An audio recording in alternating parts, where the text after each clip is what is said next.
Okay, so yesterday after the show, I did a SoundStory, right? This is the company we've been talking about here for the last couple of months. This is the story, the company that was founded by Tim McKernan, another radio guy in town, who I don't know very well. I've gotten to know him a little bit more because of this connection here. Not that I've always liked him. I've always liked him on the air, but we never, our paths never crossed for whatever reason. And he got Mark Mantovani involved in it as a consultant or a board member or whatever. Joe Buck's involved with it, and they asked me to do some commercials. And so I said, sure. And so SoundStory is it's a pretty neat idea. One in which, when you first hear it, you're like, oh, yeah, that's nice for people. But you don't necessarily think about it for yourself.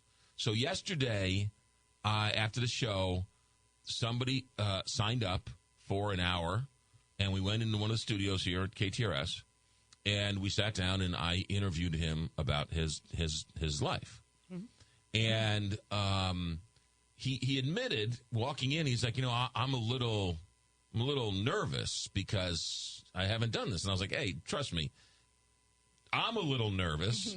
I said to him, because it's one thing to interview a governor talking about whatever news of the day. It's another thing to be putting somebody's life to tape. And I wanted to do a good job so that, this is gonna live in this person's family for a long time. So I wanted to do a good job. So I said, I'm a little nervous. So we sit down, and after an hour,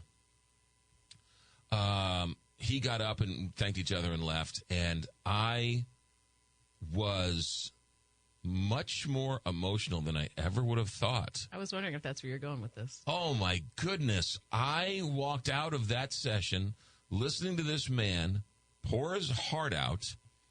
And at the end, I said, why did you do this? What was the reason? And he said, my wife died 20 some odd years ago, and I wanted her life to mean something. Mm. And I'm just like, oh my God. Holy moly. Right. Yes. I wanted my grandkids to remember. Aww. And I was like, oh my goodness. Uh-huh. I mean, heart-wrenchingly beautiful. Yep. And it couldn't have been a nicer man. Couldn't have been any sweeter. Couldn't have been more of an American story. And his story, his details, it was so insanely moving. I get asked often, what is my favorite interview of all time, right? What's your worst interview? And I got to tell you, this guy's interview is going to be up there with one of the most I'm proud of. Not that I did a good job, but he told the story of his life, and it's now captured for his family.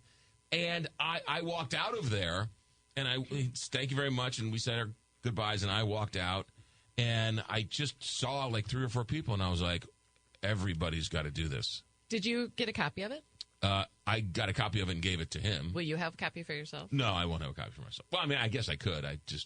But I walked out of the room and into, the rest of KTRS, and people looked at me, they're like, what's the matter? Aww. I was like, everybody's got to do this. Yeah. And I think one of the people who was from the company was there, because you can do it on audio and you can do it on video. Mm-hmm. So afterwards, I was peppering him with questions. And he said, I started working here because I bought one from my parents. I wanted my grandparents to have the SoundStory, to put their life to tape, so that I got that for my parents, right? Here was the grandkid. And when I told my mother, this is the story he told. When I told my mother, at that point, my mother was angry at her dad. And she said, I don't want to, I'm so upset with him for doing X, Y, and Z. I don't want to. Well, the kid did it anyway. And now the father has since passed. Aww.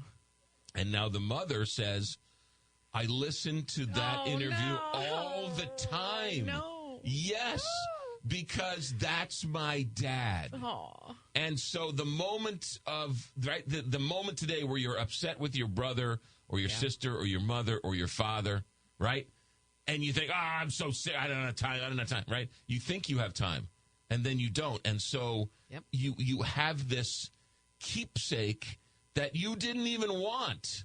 And all of a sudden now it's your most cherished possession. He tells me that his mother listens to this all the time so she can hear her dad. That's beautiful. And one of the things about SoundStory is they're finding out that people are putting it off. Oh, what a great idea. What a great idea for you.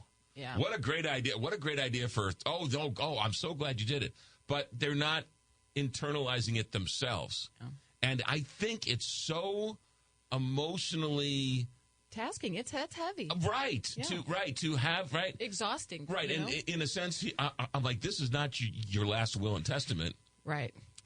But tell me your story. Tell me your world.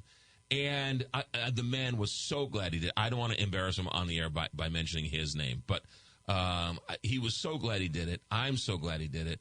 I'm telling you, whatever, it's very nominal cost. Yeah. But you know what? Have all the brothers and sisters pitch in $100 or $150 or $75, whatever it is, so that you have it because mom and dad aren't going to be around forever. Right. You'll have it forever. You have it forever. The gift that keeps on giving. It was wow. It was way more emotional for me. And it wasn't even my life or my grandfather or anybody. See, that's good. It was really, really, really wow. A good positive experience. It was excellent. Right. It was, what are we doing? What's important? Right? Yeah. And it was really, really, really good and really eye-opening. So, a long way to go to say, you should do this. Yeah. You should do this. Immediately, you should do this. And what a great Christmas gift. Just go to mysoundstory.com. mysoundstory.com. And you might not thank me for 20 years, right? But you will. But you will. And someday, your story will, your family story, your mom and dad, your grandma and grandpa, you'll be able to hear them whenever you want. It's really very powerful.